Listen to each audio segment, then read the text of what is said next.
Let's start the last function, that is controlling. Planning, organising, staffing, directing, coordination और last में आता है controlling. Last में क्या आता है?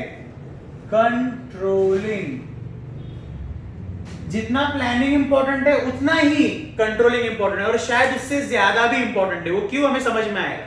सबसे पहले देखते हैं कंट्रोलिंग का मीनिंग. Meaning of controlling. अभी मीनिंग क्या है? Controlling is the function of comparing the actual performance with the predetermined standard performance. Controlling is the function of comparing. Compare करना है दो चीजों को. क्या करना है? कंपेयर. कौन सी दो चीजें? Actual performance and predetermined standard performance. Actual performance and predetermined standard performance, इन दोनों चीजों को कंपेयर करने का उसे क्या कहते हैं? कंट्रोलिंग. फॉर एग्जाम्पल, कंपनी ने साल के स्टार्टिंग में एक प्लान बनाया. क्या बनाया? प्लान. साल के स्टार्टिंग में कंपनी ने क्या बनाया? प्लान. प्लान क्या था? कि इस साल हम सेल्स करेंगे 10 करोड़ का. हम सेल्स करेंगे 10 करोड़ का. लेकिन ये तो प्लान था. एक्चुअल में सेल्स कितना हो गया? 8 करोड़ का. एक्चुअल में सेल्स कितना हो गया? 8 करोड़ का. तो कितना सेल्स कम हुआ? 2 करोड़ का. मतलब जितना सोचा था उससे कम हुआ. ज्यादा भी हो सकता है पर मैंने यहां पर कम का एग्जांपल लिया है. बराबर. जितना सोचा था उससे कम हुआ है. देखो, कंपेयरिंग दी एक्चुअल परफॉर्मेंस को किससे कंपेयर करने का? With the predetermined standard performance. ये प्लान जो किया था, ये प्रीडिटरमाइंड क्या है हमारा? ये है हमारा प्रीडिटरमाइंड स्टैंडर्ड परफॉर्मेंस. तो जब हम इन दोनों को कंपेयर करेंगे तो हमें पता चलेगा कि हम 2 करोड़ पीछे रह गए.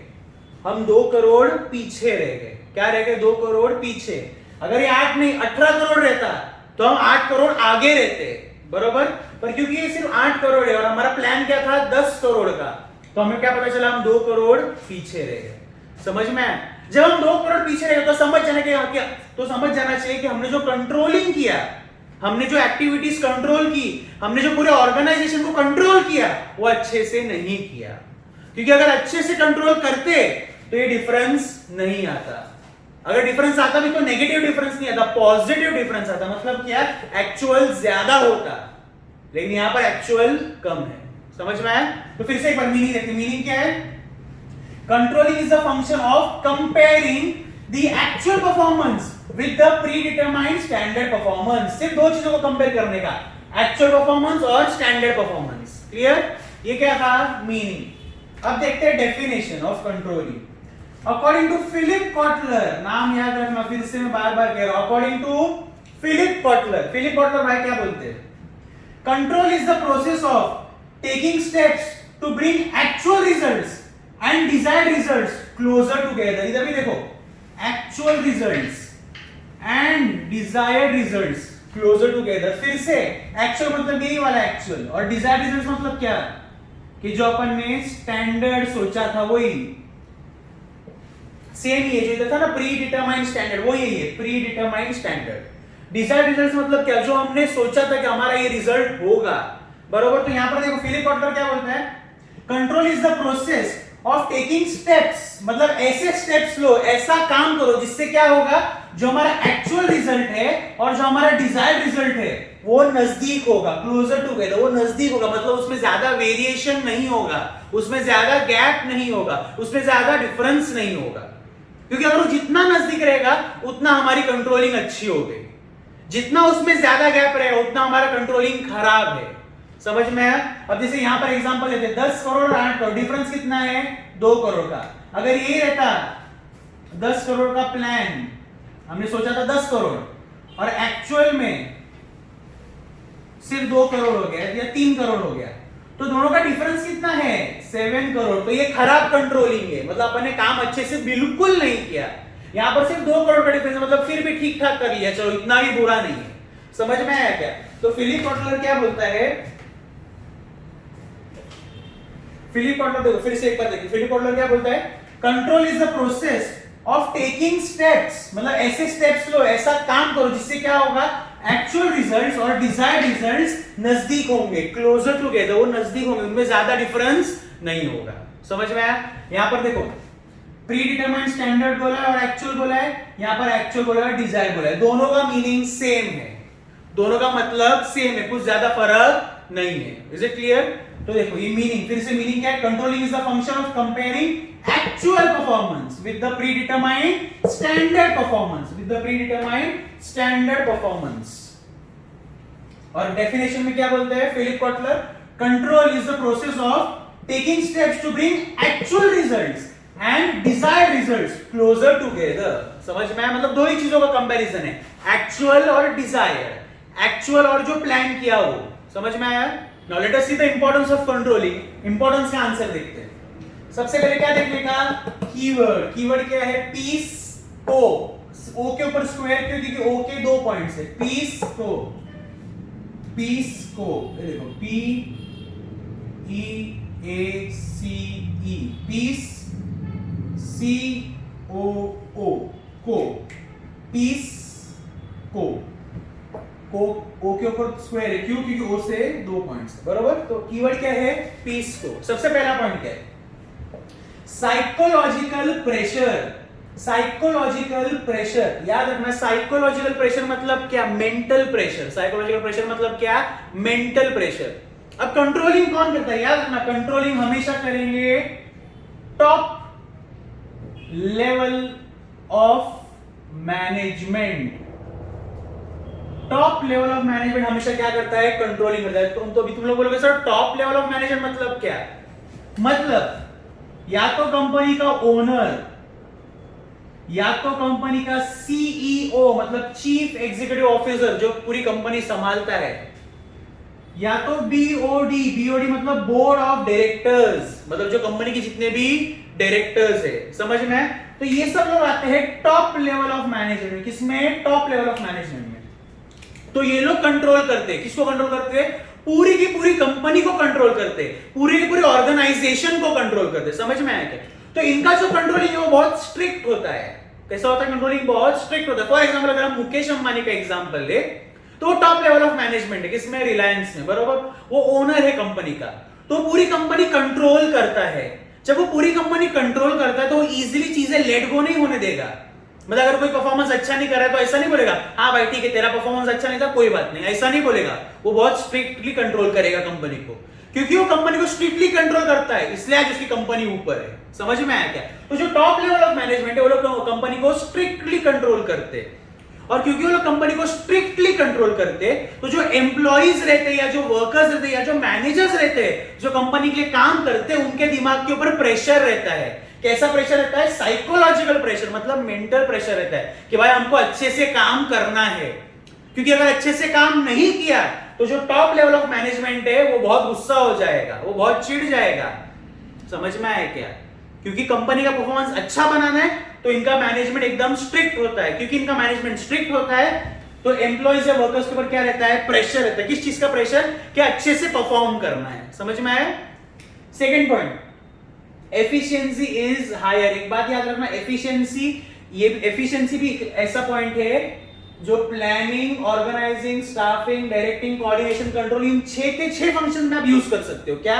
एफिशिएंसी, बरोबर। अगर आप अच्छे से कंट्रोल करोगे ऑर्गेनाइजेशन को तो आपकी ऑर्गेनाइजेशन में जो काम हो रहा है, जो वर्कर्स काम कर रहे हैं, जो मैनेजर्स काम कर रहे हैं, वो लोग अच्छे से काम करेंगे, वो लोग एफिशिएंटली काम करेंगे। जब वो लोग अच्छे से काम करेंगे तो परफॉर्मेंस बढ़ जाएगा। In short efficiency will be higher, मतलब काम अच्छे से होगा, परफॉर्मेंस की क्वालिटी अच्छी होगी। क्लियर? नेक्स्ट पॉइंट क्या है? Acts as a guide. Acts as a guide. अब गाइड क्यों? क्योंकि कंट्रोलिंग कौन करता है? Top level management. अगर कंपनी में कुछ गलत हो रहा है तो टॉप लेवल मैनेजमेंट सीधे सीधे कंपनी को बताएगा कि हमारी कंपनी यहां पर गलत जा रही है, हमारी कंपनी यहां पर सही जा रही है। इन शॉर्ट वो पूरे के पूरे ऑर्गेनाइजेशन को क्या कर सकते हैं? गाइड कर सकते हैं। क्या कर सकते हैं? गाइड कर सकते हैं। तो कंट्रोलिंग इसलिए इंपॉर्टेंट है, क्यों? क्योंकि बिना कंट्रोलिंग आपकी ऑर्गेनाइजेशन को कोई गाइडेंस नहीं मिलेगा कि इस रास्ते पे जाना है। ऑर्गेनाइजेशन किधर भी जा सकती है, ऊपर नीचे हो सकती है, लेकिन अगर कंट्रोलिंग सही है तो आपको अच्छा गाइडेंस मिलेगा। इसलिए क्या बोलते हैं? Acts as a guide. Clear?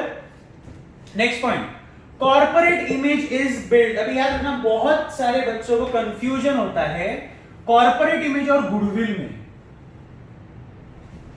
Corporate image और गुडविल एकदम इजी है। देखो, एक होता है कॉर्पोरेट इमेज और एक होता है गुडविल, बरोबर।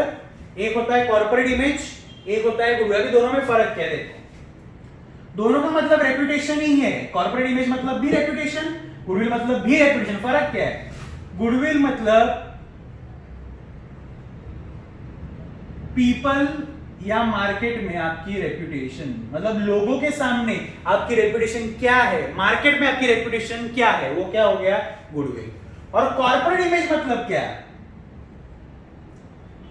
जो दूसरी कंपनीज है, जो दूसरी ऑर्गेनाइजेशंस है, उनके सामने आपकी इमेज कैसी, वो क्या हो गया? Corporate image. क्लियर? गुडविल मतलब क्या है? लोगों के सामने या मार्केट में आपकी इमेज। और कॉर्पोरेट इमेज मतलब क्या? जो दूसरे कंपनीज है, दूसरी ऑर्गेनाइजेशन है, जो आपके साथी, आपके कॉम्पिटिटर्स है, उनके सामने आपकी इमेज कैसी, वो क्या हो गया? Corporate image. तो अब ये पॉइंट क्या है? Corporate image is build.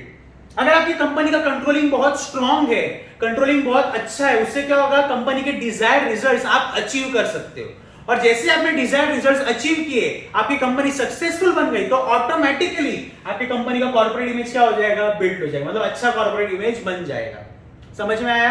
अब पहले सिर्फ एयरटेल था, अभी जैसे जियो आ गया मार्केट में, जियो भी अच्छा चलने लगा, जियो भी सक्सेसफुल हो गई कंपनी, तो एयरटेल की नजर में जियो कैसी है? अच्छी कंपनी है। मतलब एयरटेल की नजर में जियो की कॉर्पोरेट इमेज कैसी है? बहुत अच्छी है। समझ में आया? तो वही corporate image is build. Next point क्या है? Ensures achieving organisational goals. अगर आपने कंट्रोलिंग अच्छे से किया तो ऑर्गेनाइजेशन ने जो गोल्स सेट किए थे वो आप इजीली क्या कर सकते हो? अचीव कर सकते हो। ठीक है? Next point, coordination is facilitated. ये देखो, लास्ट में क्या आता है? कंट्रोलिंग। लास्ट में क्या आता है? कंट्रोलिंग। कंट्रोलिंग के पहले क्या आता है? कोऑर्डिनेशन, बरोबर। लास्ट में आता है कंट्रोलिंग, कंट्रोलिंग के पहले क्या आता है? कोऑर्डिनेशन। तो पॉइंट क्या है?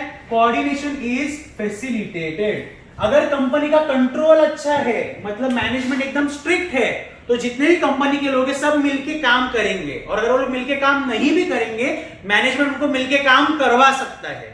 समझ में आया? क्योंकि मैनेजमेंट स्ट्रिक्ट है, तो लोग जो वर्कर्स है उनको फोर्स करेंगे कि आप अच्छे से मिलके काम करो, क्योंकि हमें गोल्स हमारे अचीव करने। समझ में आया? तो कंट्रोलिंग की वजह से कोऑर्डिनेशन क्या होता है? फैसिलिटेट होता है, मतलब कोऑर्डिनेशन होता है कंपनी में। Next point, order and discipline is insured. Order and discipline मतलब क्या? बहुत सारी कंपनीज में होता है टाइमिंग रहता है वर्कर्स का, सुबह 9 बजे वो लोग आते हैं 11 बजे, लेकिन आपका मैनेजमेंट स्ट्रिक्ट है तो ये सब नहीं चलेगा। अगर 9 मतलब 9, बराबर। कंपनी में सब कुछ ऑर्डरली होगा, मतलब जिसको जो ड्यूटी देगी वही वो करेगा, दूसरे सब एक दूसरे की ड्यूटी में इंटरफियर नहीं करेंगे। तो ये जो ऑर्डर एंड डिसिप्लिन है कैसे हो सकता है? जब कंट्रोलिंग की वजह से हो सकता है। जब आपकी कंट्रोलिंग अच्छी, जब आपकी कंट्रोलिंग स्ट्रांग है, तो क्या हो सकता है? कंपनी में ऑर्डर एंड डिसिप्लिन मेंटेन होगा। समझ में? और लास्ट पॉइंट तो जो मैं बोल के थक गया, ये पॉइंट कॉमन पॉइंट है। आप planning, organising, staffing, directing, coordination, control, 6 के 6 फंक्शंस में ये पॉइंट लिखो। सिमिलरली एफिशिएंसी भी 6 के 6 फंक्शंस में ये पॉइंट लिखो। ये 2 पॉइंट आप 6 के 6 फंक्शंस में लिखोगे तो भी चलेगा। एफिशिएंसी और कौन सा? ऑप्टिमम यूटिलाइजेशन ऑफ रिसोर्सेज, मतलब जो रिसोर्सेज है उसको वेस्ट नहीं करने का, उसको अच्छे से यूज करने का। समझ में आया? एक और पॉइंट जो आप लिख सकते हो जो कि है ये, ensures achieving organizational goals। ये भी आप 6 के 6 फंक्शन में पॉइंट यूज कर सकते हो। तो ये जो 3 कॉमन पॉइंट्स है, ये सारे के सारे 6 फंक्शंस में आए हैं। सब के सब 6 फंक्शंस के इंपॉर्टेंस में ये 3 कॉमन पॉइंट्स है। कौन सा? Efficiency, ensures achieving organizational goals और ऑप्टिमम यूटिलाइजेशन ऑफ रिसोर्सेज। ये तीनों पॉइंट आप पूरे के पूरे 6 फंक्शंस में यूज कर सकते हो। क्लियर? एक बार रिवाइज करते हैं। कीवर्ड क्या था? पीस को, ओ के ऊपर क्या है? स्क्वायर, क्योंकि ओ के 2 पॉइंट्स है। पीस को पहला पॉइंट क्या है? साइकोलॉजिकल प्रेशर, मतलब मेंटल प्रेशर। सेकंड क्या है? Efficiency is higher. Third point, acts as a guide. Fourth point, corporate image is build. Next, ensures achieving organizational goals. Coordination is facilitated. Next है order and discipline is ensured. और last है optimum utilization of resources. Clear? ये last function था controlling. So planning, organising, staffing, directing, coordination and control, बराबर। ये total 6 functions. किसके 6 functions? Management के। Clear? Total 6 functions of management. These are the 6 functions of management. Clear? Thank you.